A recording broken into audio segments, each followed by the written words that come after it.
Good morning everyone. Daily current affairs के video में आज हम डिस्कस करेंगे 4 दिसंबर 2021 के करंट अफेयर्स को। तो फ्रेंड्स, वीडियो को पूरा देखिएगा, स्किप मत कीजिएगा। और शुरू करने से पहले मैं आपको बता दूं कि चैनल को सब्सक्राइब करना बिल्कुल मत भूलिएगा फ्रेंड्स। तो चलिए गाइस, शुरू करते हैं फर्स्ट क्वेश्चन से। तो पहला क्वेश्चन है, दुनिया का सबसे महंगा शहर कौन सा बना है? राइट आंसर इज तेल अवीव, ऑप्शन सी।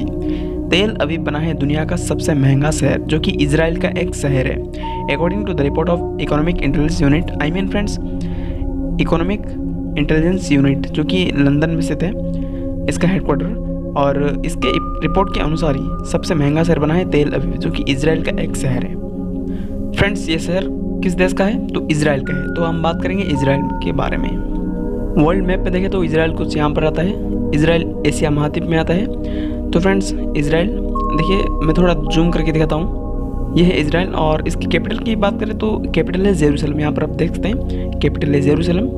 और करेंसी क्या है, यानी कि मुद्रा क्या है? तो मुद्रा है इसकी शेकल। आप इजरायली न्यू शेकल भी बोल सकते हैं। और इजराइल के प्राइम मिनिस्टर कौन है? तो प्राइम मिनिस्टर है नफ्ताली बेनेट। इनसे पहले कौन थे? Benjamin Netanyahu. लेकिन फ्रेंड्स, बेंजामिन नेतन्याहू से 10 गुना अधिक डेंजरस है नफ्ताली बेनेट। और प्रेसिडेंट कौन है? तो प्रेसिडेंट है इजाक हर्जोग। कौन है फ्रेंड्स? इजाक हर्जोग है प्रेसिडेंट, यानी कि राष्ट्रपति है इजराइल के। अच्छा, इजराइल की संसद का नाम क्या है? इजराइल के संसद का नाम है नेसेट। इजराइल की संसद का नाम है नेसेट, इसे आपको याद रखना है। अगर हम बात करें इजराइल की सबसे लंबी नदी, तो इजराइल का सबसे लंबा नदी कौन सा है? तो इजराइल की सबसे लंबी नदी है जॉर्डन नदी। और इजराइल की सबसे लंबी पर्वत श्रृंखला कौन सा है? तो माउंट हार्मन। याद रखिएगा फ्रेंड्स, माउंट हार्मन इजराइल की सबसे लंबी पर्वत श्रृंखला है। और मैं आपसे पूछूं कि सबसे ज़्यादा यहूदी, यानी कि दुनिया में सबसे ज़्यादा यहूदी धर्म के लोग कहाँ पर रहते हैं? तो इजराइल में ही रहते हैं। अब ये रिपोर्ट किसने जारी किया है? तो इकोनॉमिक इंटेलिजेंस यूनिट। तो फ्रेंड्स, इसका हेडक्वार्टर है लंदन में है इसका हेडक्वार्टर। और इसका जो स्थापना किया था 1946 में। फिलहाल हम बात करेंगे अदर ऑप्शन की। तो न्यूयॉर्क, चिकागो, लंदन, ये सब। तो लंदन जो कि यूके की कैपिटल है, न्यूयॉर्क जो कि सबसे बड़ा शहर है यूएसए का। अगला क्वेश्चन, हॉर्नबिल महोत्सव 2021 किस राज्य में मनाया गया है? तो राइट आंसर हो जाएगा नागालैंड, ऑप्शन ए। नागालैंड में मनाया गया है हॉर्नबिल महोत्सव 2021। तो फ्रेंड्स, हॉर्नबिल महोत्सव जो कि हर साल मनाया जाता है दिसंबर महीने में, और ये 10 दिन तक मनाया जाएगा। शुरू हुआ 1 दिसंबर को, तो चलेगा 10 दिसंबर तक। 10 दिसंबर तक मनाया जाएगा हॉर्नबिल महोत्सव, जो कि नागालैंड सरकार के द्वारा मनाया जाता है। नागालैंड सरकार के द्वारा नागा हेरिटेज गाँव में ही मनाया जाता है। अच्छा, हॉर्नबिल जो फेस्टिवल है, अच्छा किसके नाम पर रखा गया है हॉर्नबिल? जो कि एक इंडियन बर्ड है, यानी कि भारतीय पक्षी है, द ग्रेट हॉर्नबिल। नाम क्या है? द ग्रेट हॉर्नबिल एक पक्षी, यानी कि इंडियन बर्ड है, एक भारतीय पक्षी है, उसके नाम पर ही हॉर्नबिल महोत्सव का नाम रखा गया है। तो फ्रेंड्स, अब बात है कि हॉर्नबिल फेस्टिवल क्यों मनाया जाता है? क्योंकि जो नागालैंड की परंपरा है, यानी कि कल्चरल हेरिटेज है, और जो कि सांस्कृतिक विरासत है, उन सभी को सेव करेगा, यानी कि उन सभी को रक्षा करेगा ये फेस्टिवल। तो हॉर्नबिल महोत्सव मनाया जाता है नागालैंड में, इसे आपको याद रखना है। अच्छा, हम बात करें नागालैंड की, तो नागालैंड की स्थापना कब हुआ था? 1 दिसंबर 1963 को। मतलब कि अभी जो 1 दिसंबर गया, 1 दिसंबर को नागालैंड दिवस मनाया गया था। 1 दिसंबर 1963 को नागालैंड एक राज्य के रूप में मान्यता प्राप्त किया। नागालैंड की कैपिटल क्या है? नागालैंड की राजधानी क्या है? तो नागालैंड की राजधानी है कोहिमा। नागालैंड के सीएम कौन है? सीएम है नेफ्यूरियो। नागालैंड के गवर्नर कौन है? नागालैंड के गवर्नर है RN रवि हो जाएगा। सॉरी, RN रवि नहीं होगा, जगदीश मुखी होगा, क्योंकि RN रवि जो थे वो चले गए तमिलनाडु में चले गए। असम के जो गवर्नर है जगदीश मुखी, उन्हीं को ही एडिशनल चार्ज संभालने के लिए दिया गया है नागालैंड के गवर्नर के पद का। अच्छा, तो फ्रेंड्स, यहाँ पर बात हुई उत्सव की, यानी कि महोत्सव। तो अदर ऑप्शन की बात करें तो मेघालय की कैपिटल क्या है? शिलोंग। शिलोंग में अभी चेरी ब्लॉसम फेस्टिवल, यानी कि इंटरनेशनल चेरी ब्लॉसम फेस्टिवल मनाया गया मेघालय की कैपिटल शिलोंग में। और इससे पहले वांगला उत्सव भी मनाया गया था, वांगला उत्सव। जम्मू कश्मीर में एप्पल फेस्टिवल मनाया गया, फिर अहरबल फेस्टिवल मनाया गया। और कल हमने डिस्कस किया था जम्मू कश्मीर में पुष्कर महोत्सव मनाया गया था। जम्मू कश्मीर में पुष्कर महोत्सव भी मनाया था। और याद रखिएगा, पुष्कर महोत्सव मनाया जाता है जम्मू कश्मीर में, जो कि 12 साल के अंतराल पर मनाया जाता है। और पुष्कर मेला मनाया जाता है राजस्थान में। उड़ीसा में मनाया गया बोईता वंदना महोत्सव मनाया गया, और नुआखाई महोत्सव भी मनाया जाता है। अगला क्वेश्चन, मिंत्रा के अगला क्वेश्चन, मिंत्रा कंपनी के नए सीईओ कौन बने हैं? तो आंसर हो जाएगा नंदिता सिन्हा, ऑप्शन सी। नंदिता सिन्हा बने हैं मिंत्रा कंपनी के नए सीईओ यानी चीफ एग्जीक्यूटिव ऑफिसर। मिंत्रा के नए चीफ एग्जीक्यूटिव ऑफिसर यानी कि मुख्य कार्यकारी अधिकारी कौन बने हैं? नंदिता सिन्हा। तो फ्रेंड्स इनसे पहले कौन थे? अमर नागाराम थे। अमर नागाराम, तो मतलब कि नंदिता सिन्हा ने अमर नागाराम की जगह लिया है। मिंत्रा के अगर हम बात करें मिंत्रा के हेडक्वार्टर, तो मिंत्रा का हेडक्वार्टर कहाँ पर स्थित है? तो बेंगलोर में स्थित है। अच्छा, बेंगलोर किस नदी के किनारे बसा हुआ है? तो वृषभावती नदी के किनारे बसा हुआ है बेंगलोर, और बेंगलोर में ही स्थित है मिंत्रा का हेडक्वार्टर। यहाँ पर आपको मिल जाएगा फ्लिपकार्ट का हेडक्वार्टर भी मिल जाएगा। तो फ्रेंड्स इसको याद रखना। और मिंत्रा का जो फॉर्मेशन कब हुआ था? मिंत्रा का स्थापना कब हुआ था? 2007 में हुआ था। 2007 में हुआ था मिंत्रा का स्थापना हुआ था।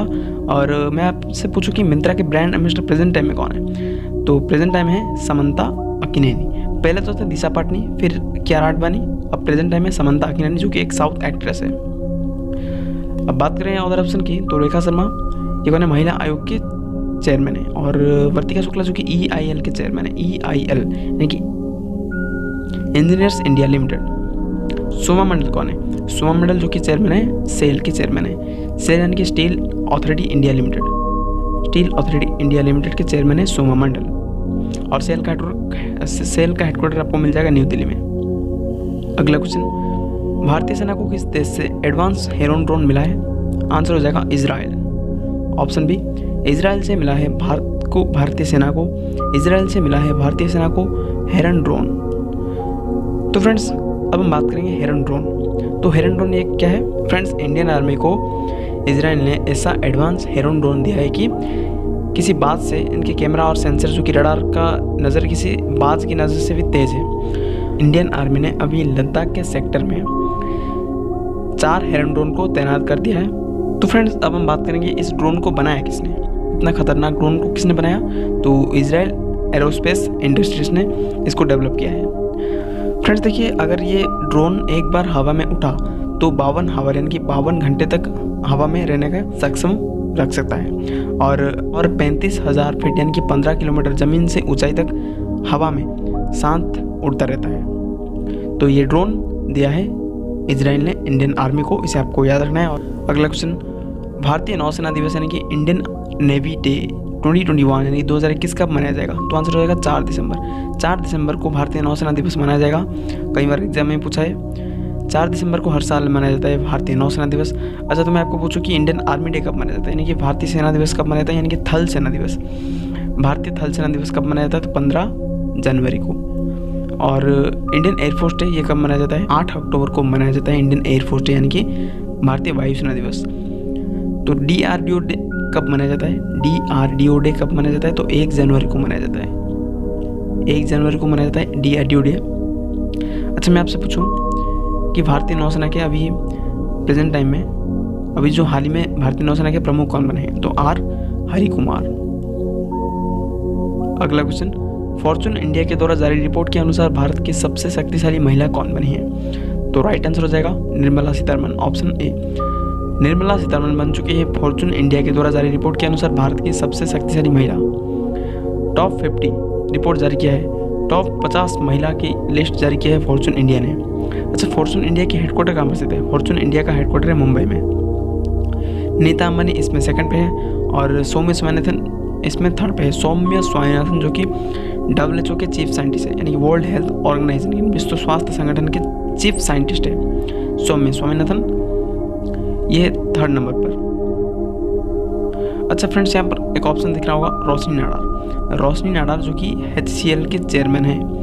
HCL के चेयरमैन मतलब कि ये हिंदुस्तान कंप्यूटर लिमिटेड, इसका हेडक्वार्टर आपको मिल जाएगा नोएडा में, उत्तर प्रदेश के नोएडा में इसका हेडक्वार्टर मिल जाएगा। अच्छा, HCL के फाउंडर कौन है? तो शिव नाडार, यानी कि शिव नाडार की बेटी है रोशनी नाडार। 2020 में रोशनी नाडार भारत की सबसे अमीर महिला ये बन चुकी है और सबसे अमीर महिला 2021 की लिस्ट में अभी जारी किया जाएगा, मैं आपको बताऊंगा, अपडेट आता ही है। तो फॉर्चून इंडिया के द्वारा जारी रिपोर्ट के अनुसार भारत की सबसे शक्तिशाली महिला कौन बनी है? तो निर्मला सीतारमण बनी है। निर्मला सीतारमण जो कि वित्त मंत्री यानी कि फाइनेंस मिनिस्टर है भारत के, निर्मला सीतारमण। अगला क्वेश्चन, हाल ही में किसने द अंबुजा स्टोरी लिखी है? तो आंसर हो जाएगा ऑप्शन डी, नरोत्तम सेकसरिया। नरोत्तम सेक्सरिया जो कि अंबुजा सीमेंट के संस्थापक हैं, इन्होंने द अंबुजा स्टोरी लिखी है। अगर हम बात करें ऑथर ऑप्शन की तो चेतन भगत ने एक पुस्तक अभी लिखा था 400 डेज।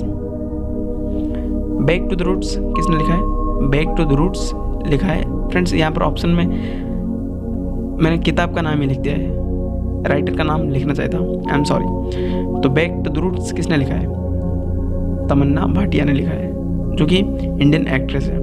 पूनम दलाल दहिया ने एक किताब लिखा था मॉडर्न इंडिया। मॉडर्न इंडिया पुस्तक को लिखा था पूनम दलाल दहिया। अगला क्वेश्चन, भारत पर्यटन विकास निगम यानी कि ITDC के नए अध्यक्ष कौन बने हैं? तो राइट आंसर हो जाएगा ऑप्शन बी संबित पात्रा। संबित पात्रा बने ITDC यानी कि इंडिया टूरिज्म डेवलपमेंट कॉर्पोरेशन के नए चेयरमैन बने हैं संबित पात्रा। इसे आपको याद रखना है, इंपॉर्टेंट क्वेश्चन रहेगा आपके एग्जाम के पॉइंट ऑफ व्यू से। और देखिए फ्रेंड्स, अगर हम बात करें ITDC की तो इसका स्थापना होता 1966 में और इसका हेडक्वार्टर आपको मिल जाएगा न्यू दिल्ली में। चेयरमैन तो अभी यही बने हैं संबित पात्रा। अगर हम बात करें अदर ऑप्शन की तो पराग अग्रवाल जो कि अभी ट्विटर के नए CEO बने हैं। ट्विटर के नए CEO बनने वाले भारत के पहले व्यक्ति है। और विवेक जोरी बने हैं CBIC के नए चेयरमैन यानी कि central bureau of direct taxes and customs. R Harikumar तो नए बने हैं इंडियन नेवी के नए प्रमुख। World athletics women of the year award 2021 किसने जीता है? तो आंसर हो जाएगा Anju Bobby George, option D. Anju Bobby George जो कि एक लंबी कूद की खिलाड़ी है, इन्होंने world athletics women of the year award 2021 जीता है। और मैं आपसे बात करूं कि जो लंबी कूद में वर्ल्ड चैंपियन में Anju Bobby George bronze medal भी हासिल कर चुकी है और इन्होंने यहाँ भी world athletics women of the year 2021 का टाइटल जीता है। अगर हम बात करें और ऑप्शन की तो एंजेला मोरिना कल हमने डिस्कस किया था कि IFFI यानी कि international film festival of India 2021 में सिल्वर पिकॉक अवार्ड जो कि बेस्ट एक्ट्रेस के द्वारा best actress silver peacock award Angela Molina ने जीता है, जबकि बेस्ट एक्टर सिल्वर पिकॉक का किसने जीता? जितेंद्र जोशी ने। अक्षता प्रभु जो कि मिस इंटरनेशनल वर्ल्ड जीतने वाली पहली भारतीय महिला। रश्मि माधुरी जो कि बेंगलोर से बिलोंग करती है, मिस अर्थ इंडिया 2021 का खिताब इन्होंने जीता है। तो फ्रेंड्स ये था हमारा लास्ट क्वेश्चन। आशा करता हूँ कि वीडियो आपको अच्छा लगा होगा तो लाइक कीजिए, शेयर कीजिए। अच्छा लगा होगा तो लाइक कीजिए, शेयर कीजिए और एक स्टडी रिलेटेड ग्रुप से ज़रूर से कीजिएगा फ्रेंड्स। मिलते हैं नई वीडियो में। Thank you so much, thanks for watching study no problem crack exam. So friends मिलते हैं, कल मिलते हैं। Thank you so much.